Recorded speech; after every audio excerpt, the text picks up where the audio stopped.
Because the reality is, when the lights come on, two things happen. The things that shine glisten, and the cockroaches scatter.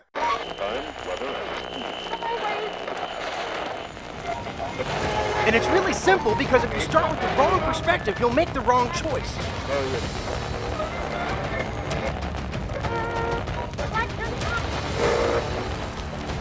I'm not out to hurt anyone's feelings, but between politically correct or correct, I'll choose the last. Hello, and welcome to the Chris F. Walker Pilot Podcast. This is the first one. So what do we do on our first show? Well, we talk about the show.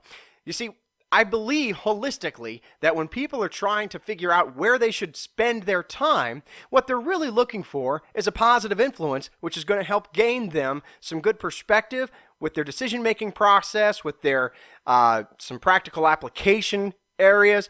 We're talking about life skills, things that will help increase the generation of happiness in our life. And you know, if we really think about life in general, everyone seems to always have the same goal. Doesn't matter if you're pursuing money, doesn't matter if you're pursuing time, doesn't matter if you're pursuing relationships.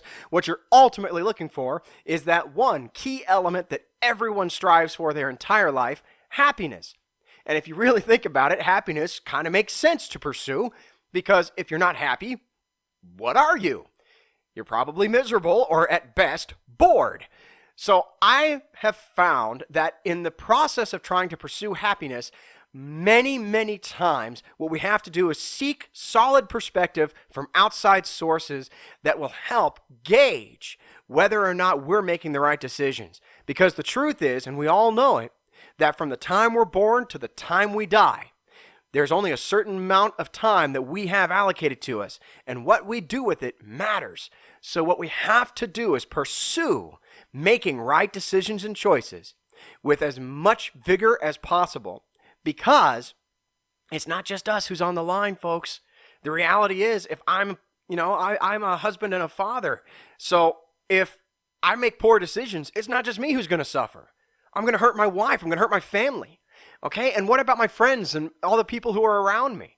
We influence so many more people throughout the course of going through life than we ever give ourselves credit for. So seeking proper perspective is so vital that it ultimately becomes the one and single focus of the entire work that I'm doing right here with this podcast. I want to make sure that as we're pursuing things, we're not trying to look at what the fad is. We're trying to look at what the truth is. We're not trying to look at what the bias is. We're looking at what the unbiased comprehension of the situation results in.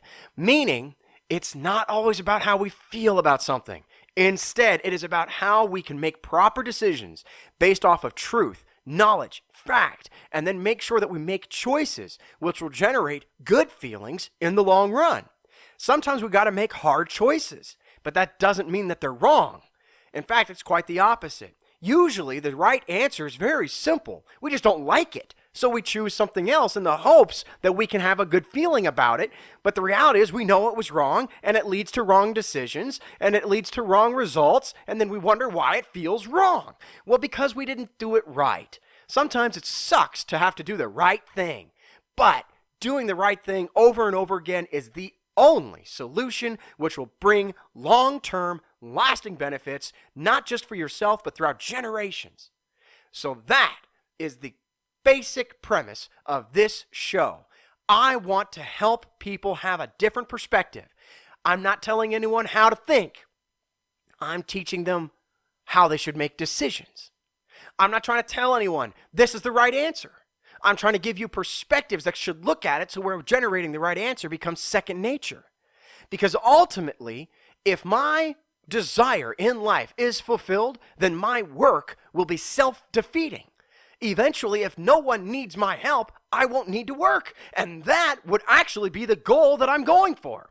In the meantime, though, there have been so many lessons that have been kind of forced down our throats throughout our entire life that what we ultimately fail to do is learn to seek the right perspective from the very beginning. In fact, if you really want to sum things down, it's really as simple as this. Most of our decisions today are based off of a very selfish viewpoint. and then it causes pain to everyone else. As it causes pain to everyone else around us, we end up being hurt because we didn't want to hurt those people. So in the effort of feeling good for ourselves, we hurt others, which then hurts us, and it's self-defeating. So what I want to try and do is I want to try and help us with the perspectives that are a little bit more selfless. And more importantly, in the process of becoming the person who is selfless, who loves on our neighbors, who treats everyone with respect, but also holds them accountable for their actions, we end up becoming the kind of person that people of integrity revolve around, and people who fear truth shy away from. Because the reality is, when the lights come on, two things happen. The things that shine glisten, and the cockroaches scatter. I want to not be a cockroach. I want to be something that glistens. When the light shines, I just want it to be something that is so bright that everyone looks at it and says, holy cow, what's going on with that guy? And I can then turn around and say, I would love to share with you why I'm able to live this way. So, am I telling you again that my life is right? No, I'm not. I have a lot of faults. I have a lot of things that go wrong in my life. What I'm trying to do is share perspectives that can hopefully help you with your decision-making processes, where you can turn around and have a better benefit in your life that is noticeable, tangible, and ultimately is felt on a spiritual and a physical level. Because just getting a good feeling is a shallow life anyway. But when you are alive in your spirit, in your soul, in your body, everything about you comes alive. Everyone else wants to know how on earth you did that, because it's so rare today. And that's what I want to share. I want to share with the ability to say, yes, there is a way that you can not have a good life. You can have the best possible life. Full, invigorating, and just the kind of thing that draws attention to everyone else's desire for happiness, because you already have it. So the idea of the show is to share good perspectives. How are we going to do that? Well, sometimes I'm just going to be talking about a topic that's coming up. Other times I'll be talking about specifically honing in on a perspective of some kind. Other times I'll actually bring on guests, and they're going to be sharing their perspectives, because I'm not the one who knows everything. In fact, I know very little. Of all the work I've accomplished over the years, even becoming a published author, what I can tell you is the majority of the lessons that are out there are already out there. All that is needed is for people to pursue it. And as they pursue it, they can turn around, regenerate it, and then share it in a way that other people today can understand, where before it was just missed. And most of the time it's missed because it's counterproductive to some of the simplistic indoctrination style programs that are built into us. A perfect example. I love the idea of education. I love the idea of the removal of ignorance. I love the idea of exposing yourselves to new thoughts, new ideas, and ensuring that as you move forward, you have a whole lot of tools in your grab bag that you can use. But what I cannot stand is when an education system determines for everyone else that their method is the only method that works. Now, for example, if someone wants to become a doctor, they're probably going to need to go to college and become a doctor through learning about all the things the doctors before them have learned. But because you got a degree will not make you a successful doctor. It just gives you knowledge.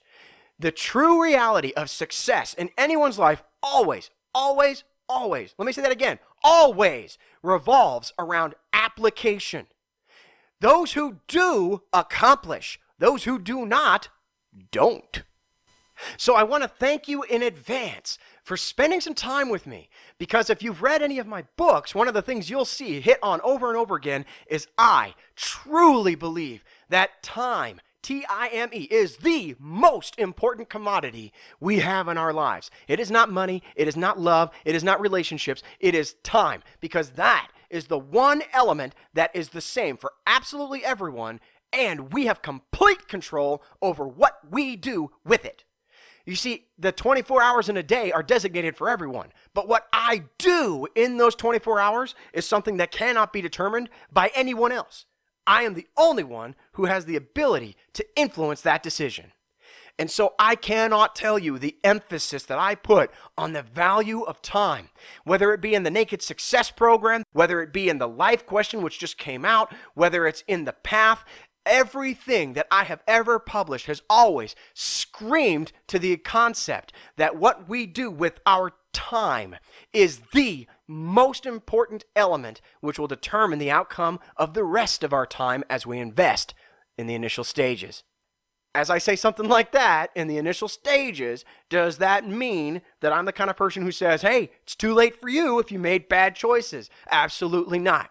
You see, because no matter what happens, the clock always moves forward. So the only thing I can tell you is when I say initial stages, I mean starting today. Not yesterday. Yesterday's gone, and it will always be. But starting today, right now, I can make choices which will help benefit everything that follows. Do I know the future? Absolutely not. But if I make poor choices now, I increase the chances of a bad turnout in the future. Seems pretty simple. Bad seeds in the soil are going to produce bad fruit in the end. If you have healthy soil and healthy seeds, you're going to end up with a good harvest. That's the idea. You got to prepare your soul and your heart for good and righteous things that are going to end up in your life, and you have to plant the seeds that will generate those things, and then you have to safeguard against all the many, many things that will come and attack that kind of a lifestyle, because there's plenty.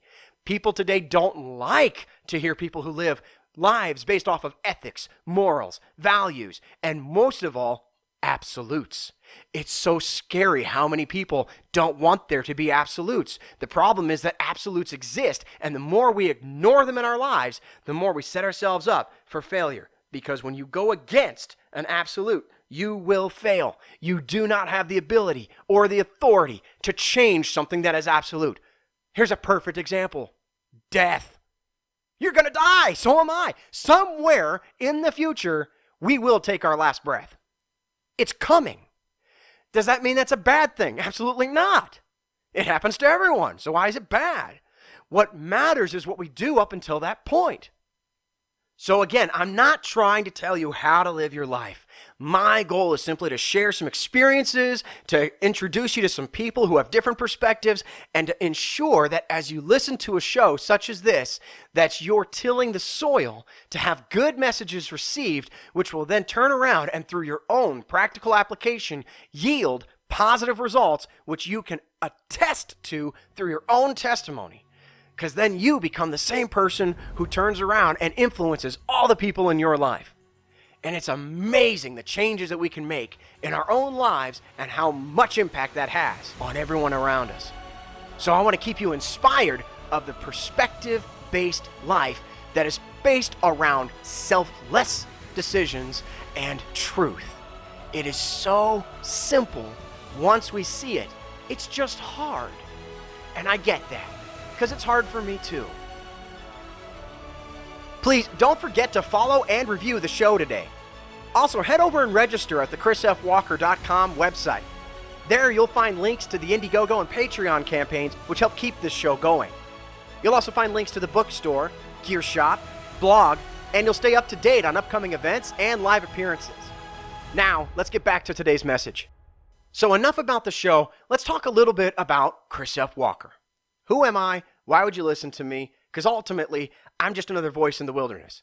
Well, my life began as an atheist. I was raised in a household where we were pretty far away from religious viewpoints. And there was a lot of love in my household, don't get me wrong, but I was raised by a single mother.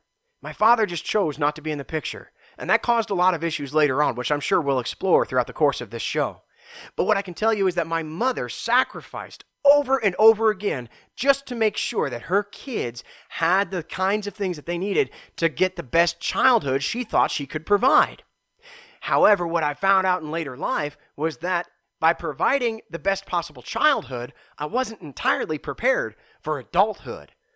And there were a lot of lessons I had to learn the hard way.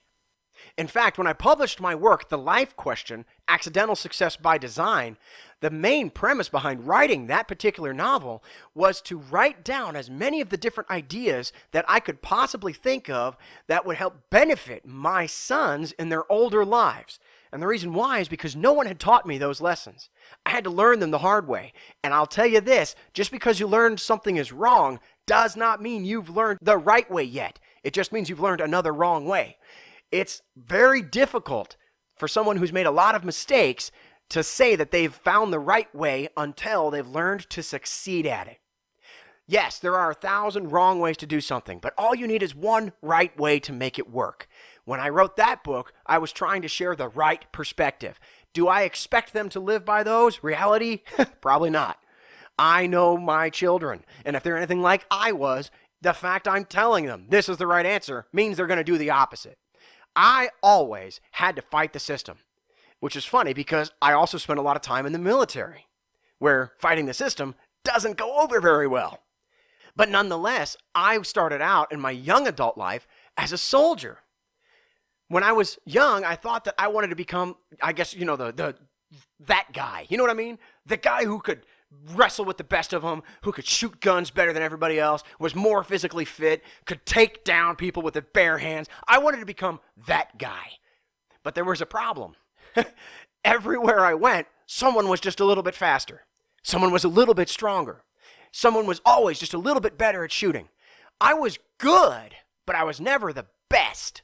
And you know what? I still strive to be the best at everything I did. There were a lot of times I came out in first place in a lot of competitions, but it was so steadfast in my mind that I couldn't possibly lose because of my own ego that when I did lose, I honestly didn't even know how to handle it, and it caused problems.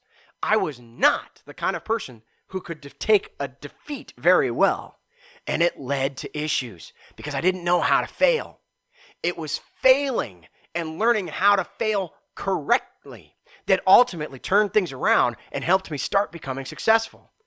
To bring that particular concept into a little more light, I'd like to explain this. Though I was an atheist for most of my life, when I hit a point where my military career had ended, I started building a few businesses. I was trying to become successful on a level that I thought was the definition of success, usually based around money. But in my pursuit of doing so, I devoted so much time and effort away from my family that eventually a tipping point came. And I realized that I was about to lose my wife, my children, my home, everything that I had told myself was the motivation factor behind these things, was about to get stripped away. And the reality was, I wasn't doing it for them. I thought I was. I was convincing myself I was. I was doing it for the selfish gain of trying to get more money. Period. It was that simple. And in the process, I almost lost everything. Finally, when the time came, I fell pretty hard. I didn't lose everything right off the bat. I was fighting to keep it. But financially, I was pretty much destroyed as I tried to keep everything else. You see, I ended up having to go into a whole different lifestyle. One where I had to realize that I had been the kind of person who had accomplished everything that I had been told would make me successful. I had been taught this was how you achieve success, and I'd achieved it, and I was failing. So the reality was I didn't know what success was anymore because everything I had been done the way I had always been taught was the right way to do it. And I was very lucky to have some men who stepped in at that point to become mentors in my life. And that is something you'll hear about in this show quite a bit, is the reality and the value of mentorship. But those mentors guided me to the Bible itself. I had come out of a background in the military where I was part of investigations. Sometimes I used to try and outsmart the Bible. I even studied the book of Proverbs with the context of saying, if these things are true, I should be able to find that there are no contradictions anywhere else in the Bible. And I wanted to see if that would work. So it started in Proverbs, and then it went over to Romans, and then it went to Ephesians, then it went back into Ecclesiastes. And I went back and forth between Old Testament, New Testament, and what I wanted to see was that the contradictions, which I knew were in that Bible, would prove that the truth the Bible is claiming don't work. The reality was, the further I got in my study, the more I realized that what I thought were contradictions actually became boundaries. They were the left and the right limits, which would keep me on the straight path. And that path is exactly what led me to becoming a Christian. I am now a very devout Christian who is happy and excited to share the news that comes from the gospel of the New Testament, as well as the lessons found from the beginning to the end of the entire Bible. And how do I trust the Bible? I go into a lot of emphasis on that in my last book, The Life Question, but there's a lot of different reasons. I don't trust the Bible for one purpose. There's probably 6 or 7 different reasons that individually I might have been able to argue away, but the fact that all of them were proven in the argument of Bible versus anti-Bible, they always won on the Bible. They always did. And what I found was over and over again, even the arguments that I thought would be grounded here in reality turned out to be the kinds of things that the Bible was able to overcome with truth and absolutes, because absolutes matter. I used to be the kind of person that said, I will forge my own destiny because I can determine my own reality. Wrong. I will forge my own destiny, but reality is reality, regardless of what I want it to be. And that's the key. I had to learn what reality was, how things are made, how they work, why things occur the way that they do, before I could start realizing that within the boundaries of this world, there is a way to accomplish everything my heart desires, and to do so in a way that would not sacrifice my family, sacrifice my time, and more importantly, would gain not just the joys and things that I wanted in terms of physical gain, but the spiritual freedom that comes with knowing that nothing on this planet can ultimately take away my eternal happiness, my joy in life. I cannot explain enough the emphasis behind how joyous it is to be the kind of person who finally understands what a Christian perspective does to your lifestyle. So, I want to share with you that my testimony is of a man who was a military man. My testimony is of a man who sought to prove the Bible wrong. My testimony is of a man who decided that he was going to forge his own will into this world, regardless of all obstacles. And what I found instead was that complete surrender to Jesus Christ, an understanding of the truth of how God created this world, which is found in his inspired word in the Bible, is what ultimately allows me to live a life of joy, peace, happiness, grander than you've ever known. Christ led me to a whole new life, a whole new perspective, and ultimately, the first book I ever published, which was called The Path, was not even supposed to be a book. I was simply writing because I felt compelled to write as I was going through the concept of understanding how the biblical truth plays out against what I was taught was truth in the real world here. So a lot of people think that when I say the real world, that the Bible is not the reality. The problem is I felt that way. I did not feel the Bible was reality. It wasn't until I tested the Bible in every possible way I could think of that I became a Christian who understood it is the reality of the Bible, which determines every action that we should make. Because if we do things right, the right things happen. It's just strange how that works.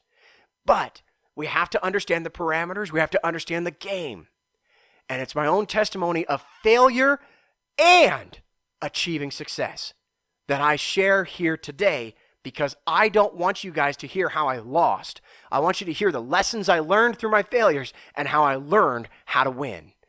That is the perspective I hope to share, and it's the perspective I will bring on through the guests. I'll be sharing different stories. I love to use fables because they're a great way to help understand a perspective-based concept, even if there's a lot of emotional attachment to it. So you'll hear a lot of stories in this, as well as when life-changing events or major catastrophic events within the world happen. I want to share perspective that can hopefully calm your heart and let you learn to lean harder and harder on Jesus Christ. I hope that it can just inspire one person to be better at being themselves. And if it inspires one, I hope they can go around and inspire another. And if I really want to be biblical with this, I'm hoping that through my efforts, I can inspire at least 12 people that I've never met to live a whole new life. And those 12 people can go around and inspire 12 people. And I love the idea of the discipleship bleeding system. It's a pyramid scheme of success that will help bring change to the world that my sons will inherit. And I hope it's exactly the world that they deserve, because they were born innocent and they're going to grow up to learn a lot of the hardships that this world's going to throw at them. So I want them to be able to stand fast in their faith and their convictions, to know that they know the right answers, even when they're hard. I realize your time is the most precious commodity you could possibly share with anyone. So I want to thank you again for spending some of yours here with me today. Don't forget to review the message for others. And be sure to follow the Chris F. Walker podcast for new releases. Remember, your generous support on sites like Indiegogo and Patreon are making this show possible. Don't forget to register at the chrisfwalker.com website for links to the bookstore, gear shop, and to stay updated for new events and appearances. I hope to see you again soon. God bless.